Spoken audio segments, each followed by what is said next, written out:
An extraordinary election victory for the Conservatives. Boris Johnson urges the nation to find closure and let the healing begin after years of Brexit wrangling. Back in Downing Street after leading his party to its biggest majority for 30 years, the Prime Minister thanks those who helped his dramatic victory by voting Conservative for the first time. Thank you for the trust you have placed in us and in me, and we will work round the clock to repay your trust and to deliver on your priorities with a Parliament that works for you. A very different story for Labour as Jeremy Corbyn leads his party to its worst election performance since the 1930s. He says he will stand down, but not yet. The responsible thing to do is not to walk away from the whole thing, and I won't do that. I will stay here until there has been somebody elected to succeed me, and then I will step down at that point. Shock and disbelief from Labour supporters as some of the party's most rock-solid strongholds turn blue for the first time.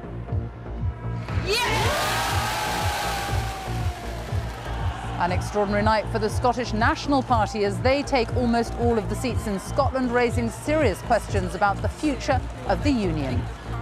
Given what I fear a Tory government now has in store for Scotland, that right to choose our own future has never been more important or more urgent. The SNP's triumph costs the Lib Dems their leader. Jo Swinson loses her seat in East Dunbartonshire. A new dawn, a new political landscape. We hear from people who helped change the country's future at a crucial moment in our history. And coming up on the BBC News channel, stay with us because we will have continuing coverage and full analysis of the general election results here throughout the evening.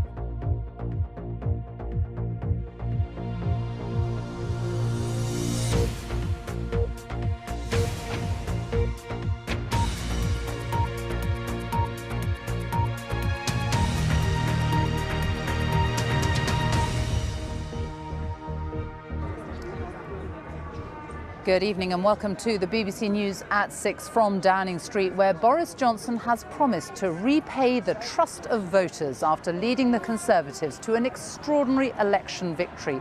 The party won an 80-seat Commons majority, its biggest since 1987. The Prime Minister said he hoped his victory would bring closure to the Brexit debate and let the healing begin. But it was a very different night for Labour, the party's worst performance since the 1930s. Jeremy Corbyn said he would not contest another general election as leader, but he hasn't stood down yet, despite calls for him to do so. The Liberal Democrats had a terrible night too. Their leader, Jo Swinson, lost her seat. In Scotland, the SNP made major gains, winning 48 of the 59 seats available. It was a night that saw the electoral map redrawn. With all seats declared, this is the state of the parties. The Conservatives have won 365 seats, Labour 203, the Scottish National Party 48, the Liberal Democrats 11, the DUP 8, and other parties 15. So let's have a look at the map showing the spread of parties at the last election in 2017. And this is how the map looks now, showing the Conservatives have gained 47 seats, Labour have lost 59, the SNP gained 13, and the Liberal Democrats lost 1. We'll be reporting from across the UK, hearing from the voters who helped change the political picture so dramatically and asking what the future holds now. Our political editor, Kuenssberg, reports on the Conservatives' dramatic victory. Her report contains flash photography. The power of surprise, the power of victory. Well, we did it! We did it! We pulled it off, didn't we? The power of a Prime Minister with authority firmly in his hands. With this mandate and this majority, we will at last be able to do what? We've been paying attention. Jubilation here, they can keep the promise to leave the EU next month. The will we, won't we, fundamental tussle of Brexit almost at an end. This election means that getting Brexit done is now the irrefutable, irresistible, unarguable decision of the British people. But it didn't happen just because of traditional Tories, but because of Labour voters going over. The majority he craved, the start of the change. In winning this election, we have won votes and the trust of people who have never voted Conservative before. Those people want change. We cannot, must not let them down. And in delivering change, we must change too. Let's get Brexit done, but first, my friends, let's get breakfast done too. Thank you all very much for coming. Thank you all very much. Thank you all. Thank you. Boris Johnson has pulled off what is genuinely a historic victory, not just because it's the biggest Conservative majority since the 1980s, but also because the first time, as he's reminded his party, people who'd never before considered voting for Conservative have turned to them. I'm a northerner, so I think you have to appeal to the whole country if it gives you the mandate, which I think is what's been given tonight. Best day, best week, and then like a Christmas present. And by 5 o'clock, everyone said yes, and we were like, OMG, is it going to happen? And it was amazing when it did. He's won the right to call this home for 5 years now. Are you going to resign, Mr. Corbyn? We love you, Jeremy Corbyn. For Jeremy Corbyn, it's the end of his ambition to move the few short miles to Westminster from his North London home. You think you misread the mood? Labour was swamped in this election. He's off by the spring, if not before. I did everything I could. Of course, I take responsibility for putting the manifesto forward, but I have to say the manifesto was universally supported throughout our party and throughout our movement. And so, as I said in my own count result last night, we don't give up on the eternal hopes of a more decent society. Our exit poll is suggesting that there will be a Conservative majority when from the start, it was obvious what might be coming. One of the very first results, Blythe Valley in Northumberland, Labour since 1950 turned Tory. The new MP almost overwhelmed by the scale of that change. And I would like to thank Boris. And through the night, Labour's roots appeared to shrivel, whether in Yorkshire, the Midlands... I'm just sorry that we've let people down. ...or the North East. Seat after seat flipped red to blue. Jeremy Corbyn's hopes came crashing down. And a fateful moment, just as he took to the stage in Islington. Sedgefield, the seat of Tony Blair, held by Labour for all time, broke for Boris Johnson too. The foundations of Labour victories past crumbling before our eyes. The party falling more heavily where people had voted leave. You lost your seat, Miss Swinson. The Lib Dems had a crushing night too. Just a few weeks ago, Jo Swinson claimed she could be Prime Minister. 523. In the middle of the night, though, she even lost her own place in Parliament and closed the day neither an MP nor a party leader. All of us who share an alternative vision for society have a responsibility to learn from this result and find new answers. They lost at the hands of the Tories and the SNP too, who cleaned up. Look at the First Minister, unable to hide her glee as the results came through. Scotland yellow, England now largely blue. The Union uneasy, another a demand for a vote on independence on the way. Now, I acknowledge that not absolutely everyone who voted SNP yesterday is ready to support independence. Whether or not Scotland becomes an independent country must be a matter for the people who live here. The map moved in Northern Ireland too. The DUP leader at Westminster, Nigel Dodds, lost his seat. And for the first time, more nationalists than unionists were chosen by voters, pulling at the union's thread. The Brexit Party scooped up votes, but didn't cross the bar for any seats of their own. I thought to create what happened last night to some extent. Now look, we are going to leave the European Union now at the end of January. Politics is a tough business. Nor did any of those who switched allegiances in the last few torrid years. All these falling pieces created one clear picture, one man securely in charge, even though his journey gave discomfort to many voters. But with this victory, Boris Johnson has secured at least a major chapter and the kind of history books he likes to write. He won't be a footnote now. His first task to finish what they started, but with an appeal to the 48 and the 52. To those who did not vote for us or for me, and who wanted and perhaps still want to remain in the EU. And I want you to know that we in this one nation Conservative government will never ignore your good and positive feelings of warmth and sympathy towards the other nations of Europe. Then an unlikely claim perhaps, a post-election promise of peace and goodwill. This country deserves a break from wrangling, a break from politics, and a permanent break from talking about Brexit. Thank you all very much, and happy Christmas. Thank you. Yet this politician has been unafraid to provoke, unafraid to gamble, now swears he will govern for us all. With 5 years and a convincing majority, he has time to succeed or to stumble. For today, though, he who dared did win.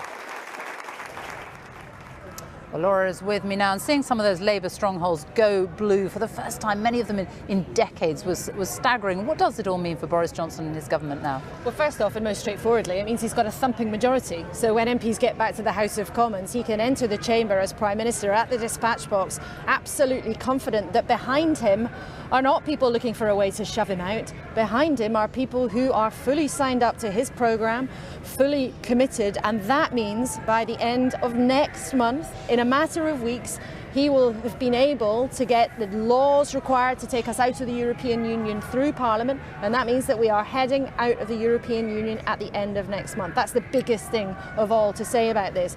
Second of all, though, in terms of what it means for our political landscape, it means at least for the next few years, probably 5 years, we're looking at something very, very different. We're looking at a Tory party representing communities in places where they've never represented those voices of our viewers in different pockets of the country tonight. That's going to sound different, that's going to feel different, that's going to look different. The bigger question, though, is that a permanent shift? Has Boris Johnson really managed today to redraw the map forever? Of course, in truth, Sophie, as Labour has discovered to its cost today, the map's always moving. And parties never own their voters. It's voters who have the right to be represented and the right for parties to listen to them.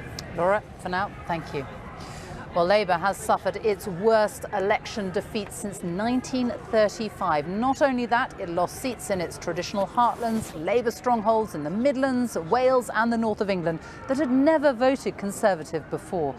Our political correspondent Alex Forsyth reports from Stoke-on-Trent Central, which voted to leave the EU and has now gone blue for the first time in its history. Stoke-on-Trent's industrial past is still printed on the skyline. With roots in coal, steel and, famously, ceramics, this was a Labour stronghold for decades. Not anymore. Stoke-on-Trent Central now has a Conservative MP, the first since the seat's creation in 1950. Jo Gideon, a businesswoman and until now a councillor in Kent, thinks she knows why she won here.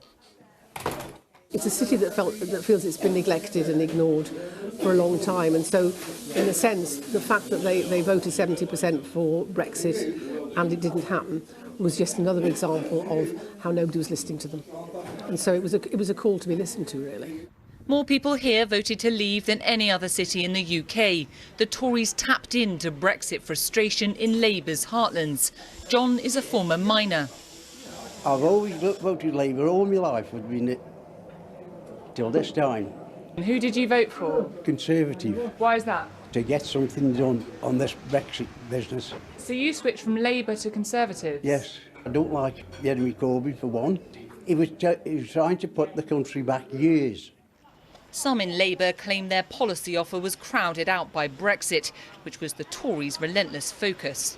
The Conservatives deliberately put Brexit front and centre of their campaign, hoping it would transcend traditional party loyalties and so targeting areas that voted to leave in the Midlands and the North. And that's where they gained support. While Labour wrestles with the reasons behind this result, the former MP here called it a catastrophe, last night laying blame on the party's leaders.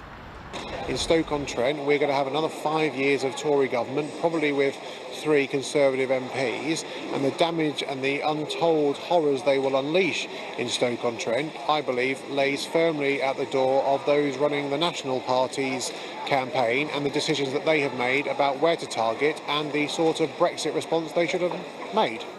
In this city, some loyal to Labour are surprised at the extent of their losses. I'll never be a Tory voter. I was born in 1985, my mum was a single mother, we were at the tail end of kind of the Thatcher decade and we were really struggling. And to see such a working class and hard working and friendly city like Stoke-on-Trent be turned, it's just so sad to see. The country's political map does look very different today, with some who've never voted Tory now making that choice. We've got to go with Boris, I'm afraid. So, yeah, times are changing. They most certainly are. Alex Forsyth, BBC News, Stoke-on-Trent. Well, despite all the losses, Jeremy Corbyn insisted that he was proud of his party's manifesto and defended his record as Labour leader. He said he would stand down after what he called a period of reflection, although some of his MPs have called on him to resign immediately. Our deputy political editor John Pienaar looks now at Labour's future. There are some flashing images in his report. Here comes the leader, and there goes the leader. After last night, the media was keen to catch Jeremy Corbyn's thoughts in defeat. One cameraman who took a nasty tumble especially. We're going to say sorry. What about all the MPs who've lost their seats? A lot keener anyway than he was to talk to them. It was a car crash, Labour's election, and this trip didn't go too well either. Now Mr Corbyn's not rushing the next leader's election. What I hope is there will be a period when we can have a good discussion within the party, and I think that's healthy and that's to be very welcome. And I hope those that were inspired by our manifesto will actually join the party and take part in that discussion. It's up to them to set a programme for when an election will take place. It'll be in the early part of next year. Jeremy Corbyn didn't put it like this, but he failed badly. And now he and his team are looking for someone they'd like to carry on what they've always described as the socialist struggle. There's no clear sign who that person might be, so they want time to plan and prepare for the succession. Labour's hurt won't heal quickly. Remainers and Leavers blaming each other, or the leader for pleasing no one. Centrists raged at devoted Corbyn followers for turning off traditional supporters. Corbyn was a disaster on the doorstep. Everyone knew that he couldn't lead the working class out of a paper bag. The party's splitting ahead of a New Year leadership contest. Those who embraced politics the Corbyn way and blamed Brexit for defeat, and those who say Labour and its leader got it wrong. I feel sorry for all those constituents up and down the country and all 4 corners of this country that need a Labour government and have been badly let down by the Labour Party, and we've delivered a hard-right Conservative government with the worst Conservative Prime Minister in history, and I think we should all reflect on that. Unfortunately, our Labour heartlands, working class heartlands in the North and the Midlands that voted Leave, they undoubtedly felt that Labour had let them down. So who could join the race to lead Labour? There's Rebecca Long-Bailey, but does she want the job? Angela Rayner's been mentioned, perhaps as deputy leader though. Keir Starmer's a heavyweight, a centre-ground pro-European, which could put some off. Emily Thornberry's a strong performer and looks ambitious. Then Lisa Nandy's young, left-leaning, looks like another contender. And Jess Phillips, outspoken, combative, maybe the wild card of the contest. Jeremy Corbyn's heading for a quieter life. To his admirers, an heroic loser. To critics, the man who consigned Labour to a 4th term out of office. They'll all be fighting over Labour's future before Jeremy Corbyn's even out of sight. John Pienaar, BBC News. Nicola Sturgeon says Boris Johnson has no right to stand in the way of another Scottish independence referendum after her party made huge gains, winning 48 of Scotland's 59 seats. Our Scotland editor Sarah Smith looks at what the SNP's victory means for Scotland and the United Kingdom. Posing with some school kids this morning, Nicola Sturgeon has one clear demand: that their political future be decided by Scottish voters. She believes that winning 80% of the seats in Scotland means she must now be allowed to hold another independence referendum. But legally, she needs Boris Johnson to agree. So to the Prime Minister, let me be very clear. This is not simply a demand that I or the SNP are making. It is the right of the people of Scotland, and you, as the leader of a defeated party in Scotland, have no right to stand in the way. The prospect of another independence referendum is not imminent. Boris Johnson will refuse permission. But that will put his government on a constitutional collision course with the party that dominates Scotland. And that risks further increasing support for Scottish independence. The Conservative campaign focused almost entirely on rejecting another referendum. But it's the Tories who were rejected in over half of their Scottish seats. The people who gave us that vote, who voted for us last night, did so on the basis that we would stand up for Scotland's place in the United Kingdom. And I'm simply not prepared to betray the votes of those people for us last night. The Lib Dem leader Jo Swinson was defeated by the SNP landslide. Have you lost your seat, Miss Swinson? Will you resign from the party? But Scottish Labour suffered the greatest humiliation. They were even beaten by a candidate who'd been suspended from the SNP and have only one surviving Scottish MP. I'm sick at standing in lecterns during general election campaigns and saying it's been a difficult night for the Labour Party. This party must listen, and this party must respond, or this party will die. The entire city of Glasgow is now represented by the SNP and ready for another referendum. I definitely think we should be allowed to have an independence referendum, and I think that steps should be taken, if possible, to force them to make us have one, to let us have one. I just think that it's getting, like, England's going one way, Scotland's going another, so we should be able to decide for ourselves. If the will's there, and obviously they get the go-ahead for Westminster, then it will happen again, and obviously we'll then have to make that choice again, and I'll be voting no again. A whole new crop of MPs is a victory for the SNP, but it may not be enough to seize the prize they desire, the chance to vote again on independence. Nicola Sturgeon insists she didn't want to see Boris Johnson returned as Prime Minister. But she knows a Tory government in Westminster, while Scotland voted the opposite way, is the result that is most likely to advance her greatest ambition, namely Scottish independence. And she will begin her campaign toward that aim next week, when she will formally request the permission and the power to have another independence referendum. Sarah, thank you. Well, Jo Swinson losing her seat to the SNP and therefore her job as the Liberal Democrat leader capped a dismal night for her party. They will now hold a leadership election in the new year. The Lib Dems entered the election campaign buoyed by a bounce in the polls and a number of high-profile defections swelling their ranks. But their pledge to cancel Brexit altogether without a vote has been blamed for alienating many voters. Our chief political correspondent Vicky Young reports on the Liberal Democrats' future. Her leadership over, it didn't even last 5 months. Jo Swinson's decision to push for this election backfired. Some blame her for hardening the party's anti-Brexit message and for claiming she could be Prime Minister, which few took seriously. I'm proud that Liberal Democrats have been the unapologetic voice of Remain in this election, giving people the chance to choose to stop Brexit. Obviously, it hasn't worked. And she spoke about the personal criticism that's come her way. Being myself, whether people attacked my vision or my voice, my ideas or my earrings. One of the realities of smashing glass ceilings is that a lot of broken glass comes down on your head. Once again, party workers left distraught after a dismal general election performance. Many blame a shift in policy in September when the Lib Dems said they'd cancel Brexit if they won the election. It was distinctive, but undemocratic, according to some. I think we've, in a way, become more extreme, and we came across as a party with an extreme position on Brexit, and we gave people a positive reason to vote against us, including many traditional supporters. For most Lib Dem candidates today, there were messages of commiseration, not congratulation. Thanks a lot. Thank you. In Wimbledon, Paul Kohler narrowly lost out. He thinks it's time for Labour and the Lib Dems to work together.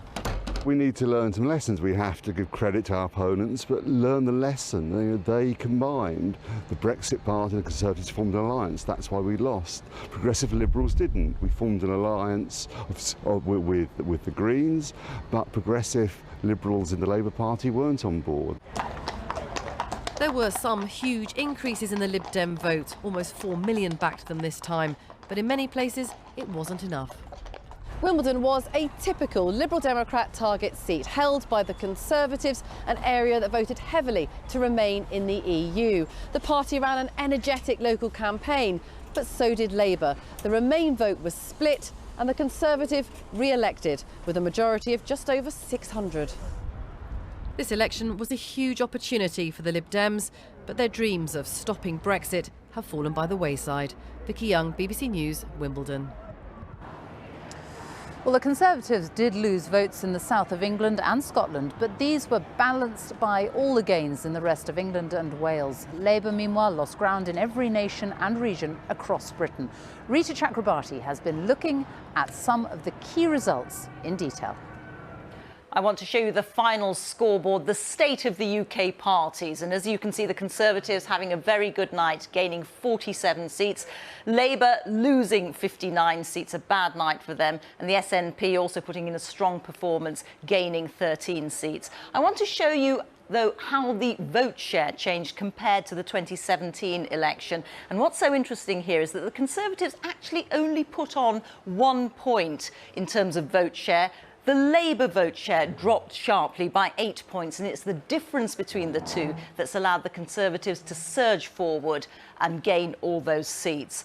I want to show you some more detail about Conservative gains from Labour. And here are some really old traditional Labour strongholds that have just tumbled to the Conservatives. Seats like Sedgefield, Tony Blair's old seat, a seat where he once had a 25,000 majority, that's now gone Conservative. Great Grimsby, Labour since the war, now Conservative. And Bassett Law in Nottinghamshire, now a Conservative seat. Let me show you what happened to the Labour vote, down by 25 points. Labour vote completely collapsing in Bassett Law, and that represents a swing from Labour to Conservative of 18%. That's the biggest swing of the night that we saw. I want to show you one more thing, which is the different way in which the country voted, depending on whether people were in strongly Leave seats or strongly Remain seats. As you can see, the Conservatives doing well in those Leave seats, Labour's vote dropping sharply, but both the main parties losing share of the vote in the strongly Remain seats. But again, it's the difference between the two performances that's important here. The Conservatives performed less badly than Labour and therefore were able to pick up seats. Well, you can find much more detail on all of this, including your own results in your own constituency, all on the BBC News website. Reeta Chakrabarti. Well, in Northern Ireland, nationalist MPs outnumber unionist MPs for the first time. But it was a tough night for both the DUP and Sinn Féin, who saw support fall. Emma Vardy's report on the result in Northern Ireland contains some flash photography. A major player leaving the stage. Nigel Dodd, so prominent for the DUP at Westminster. A time of great influence in the Brexit process, now over for the party and for him. I am absolutely very disappointed, not just for North Belfast, but actually for Northern Ireland, that they're losing such a great advocate in Nigel Dodd. John Finucane's win, highly symbolic for Republicans, the son of a solicitor murdered by loyalists during the Troubles. This is a watershed moment for Northern Ireland. North Belfast now with a nationalist MP for the first time, ousting a veteran politician in a night of bitter blows for the Democratic Unionists. But I do want to acknowledge the fact that everybody who voted for me tonight aren't necessarily Sinn Féin supporters. They do have issues with some of our policies. They stretch themselves on this, but they did so because of the nature of the threat that Brexit is. It is a threat that transcended party politics. And in a place marked by division, a remarkable win for the centre ground. The Cross-Community Alliance Party taking only its second ever Westminster seat. And a return to Westminster for the SDLP. Moderate nationalists who want to see a united Ireland, attracting voters away from the more uncompromising Sinn Féin, who don't take their seats in Parliament. But none of the Northern Ireland parties back Boris Johnson's Brexit deal, and attention now turns to this place. Old differences must be overcome if a devolved government is to return here to Stormont after nearly 3 years, and talks are supposed to restart on Monday. But the face of Northern Ireland is changing. Emma Vardy, BBC News, Belfast. Labour's heartlands in Wales were not safe from the Conservatives' sweep to power, where they gained 6 seats. The Tories took seats that have been red for generations, like the industrial town of Bridgend, and they also overturned a recent Lib Dem by-election win in Brecon and Radnorshire. The town of Wrexham had until last night been in Labour hands since 1935. From there, our correspondent Hal Griffith reports on the results in Wales. Only £2 a bunch. Welcome to a town of first-time Tories. Wrexham has never returned a Conservative MP before. For most of a century it's stuck with Labour through thick and thin. Austerity bit hard here, but it's turned its back on the party and gone from red to blue. For Liam, it was all about delivering Brexit. Get it done. We should be an independent country. We should be moving forward, looking at different things. Onwards and upwards, I say. Others lacked faith in Labour's leader. For Pam, he was the reason she voted Tory. I really just didn't want Jeremy Corbyn to be our Prime Minister. I don't think there was a great deal to choose from, but I just didn't want him in as the Prime Minister. You'd rather Boris Johnson? Well, kind of, yeah. Wrexham is at the western edge of the so-called Red Wall. Labour seats targeted by the Tories. Irene Lewis was, until a few months ago, vice chair of the local Labour Party. But this time she lent her vote to Boris Johnson, and she'd consider doing it again. If the policies of the Conservatives are more in line with my thinking, then I will vote for them. It may not be a one-off. It may not be a one-off, no.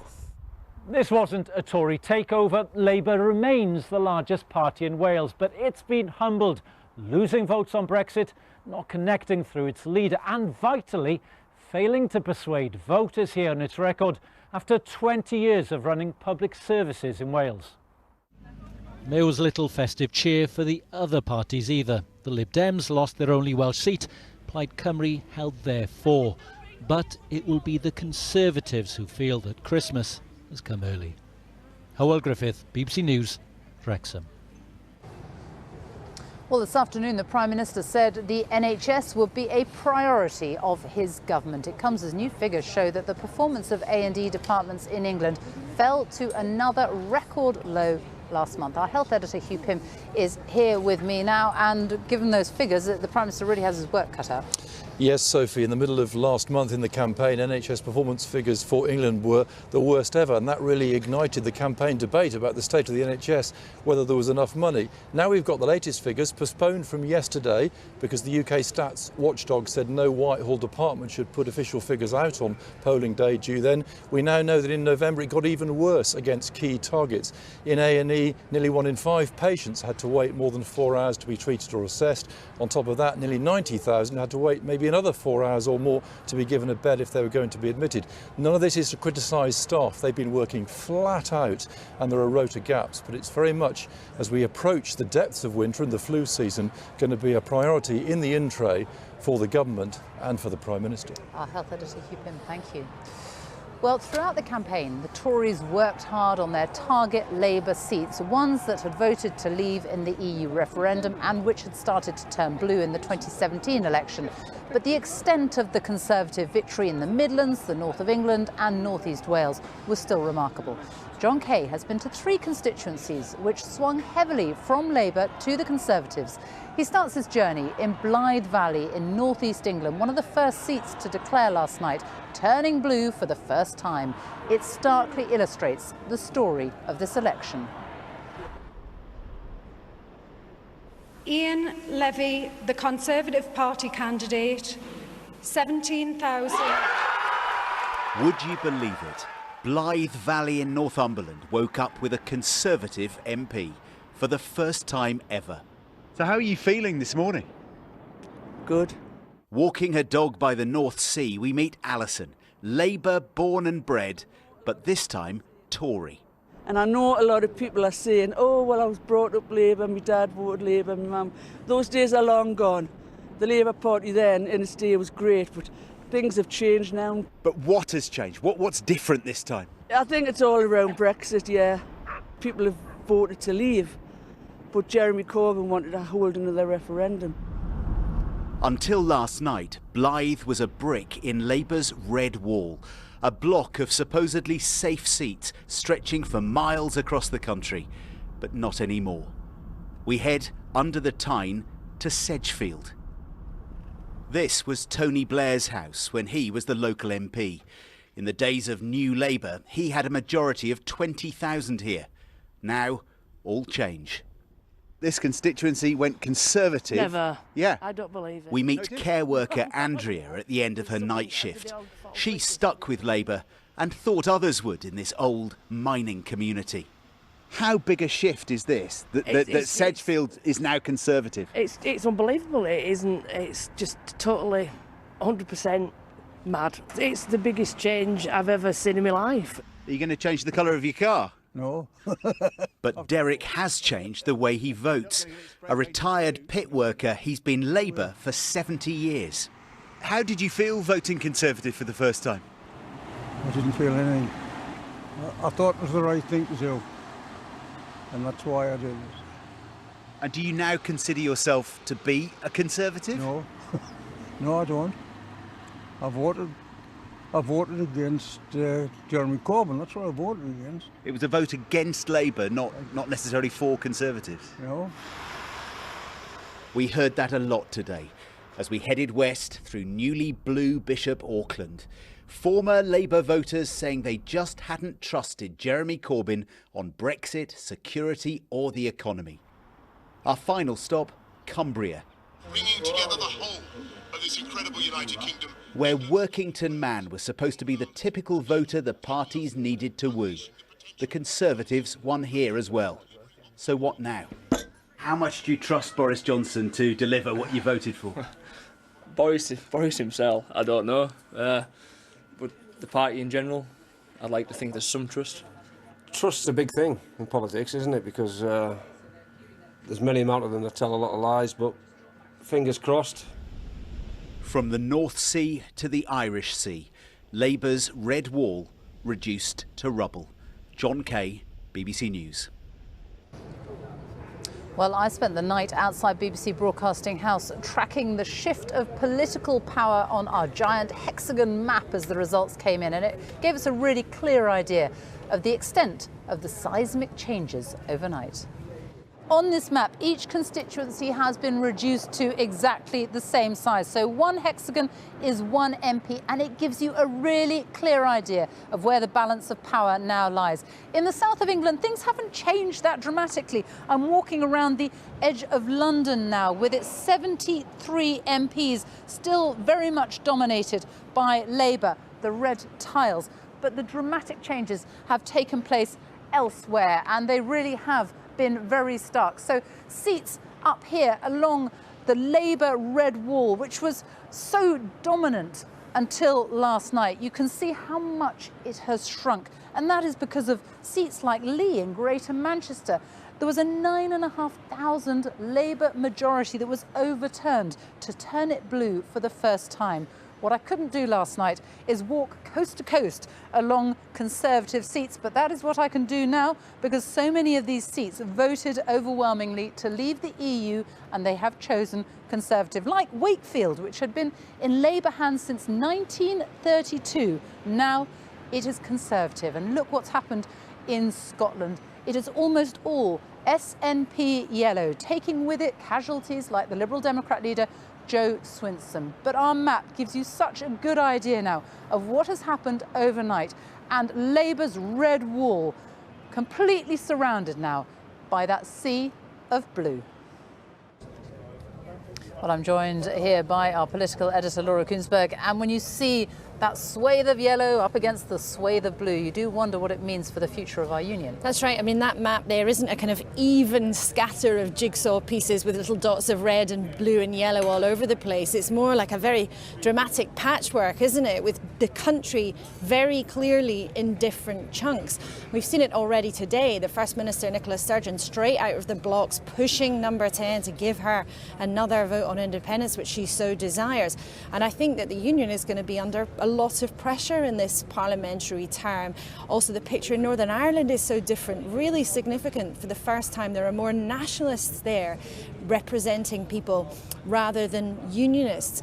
So while overall, clearly, things are going to be much easier for the Conservatives in Parliament than they've been for the last few years, it's going to be very tense in those kinds of ways. And you can hear a few protesters outside the gates of Downing Street tonight. Just because there'll be a much easier ride for Boris Johnson in Parliament, that doesn't mean what he wants to do is going to be easy with the wider public. And of course, while he has a very convincing majority, there are millions of people probably watching tonight who are going to feel that they've not been represented by this result. Their voices have not been heard. That said, the scale of the majority means that we are entering into a very different period in our politics. For the last few years, almost sometimes on a daily basis, it's felt like the government might fall if they lose a vote. We've had these huge hijinks on such a regular basis, the arguing in Parliament really at fever pitch. That is not going to be the case now, because we've returned to a situation when there will be furious arguments, of course, but a government that is able to carry out its business. And that may well be controversial in the things they want to do. But in that sense, we are entering a period that ought to be much more stable. Our political editor, Laura Kuenssberg, thank you. Now let's have a look at the latest weather with Louise Lear. It's pretty chilly here in Downing Street.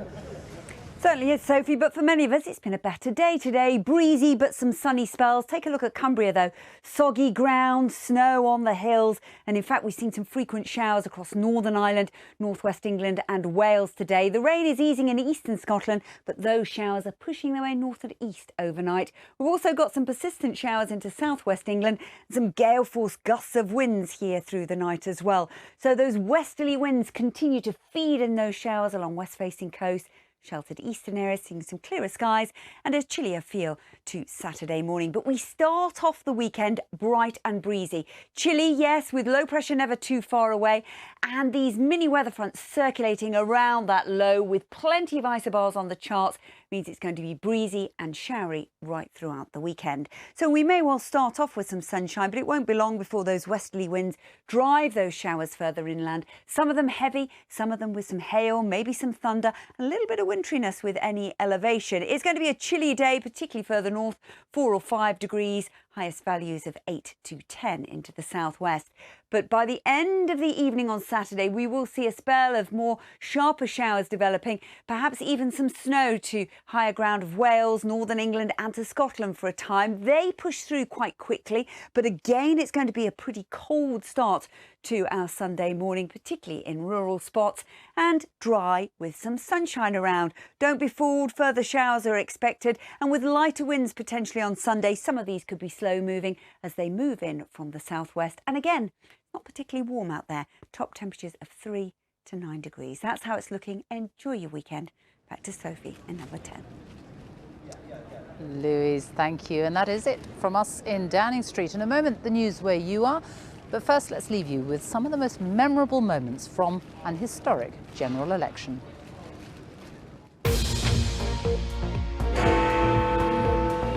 Our exit poll is suggesting that there will be a Conservative majority.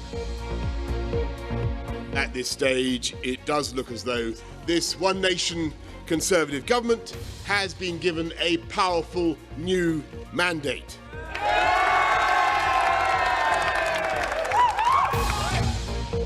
I will not lead the party in any future general election campaign. Corbyn was a disaster on the doorstep. Everyone knew that he couldn't lead the working class out of a paper bag. For me, this is about whether the Labour Party even has any right to exist. I still believe that we, as a country, can be warm and generous. Scottish National Party, 17,000.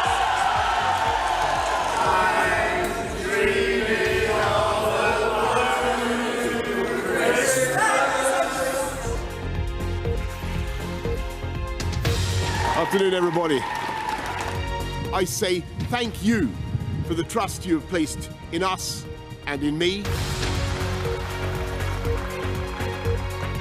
I urge everyone to find closure and to let the healing begin. And happy Christmas.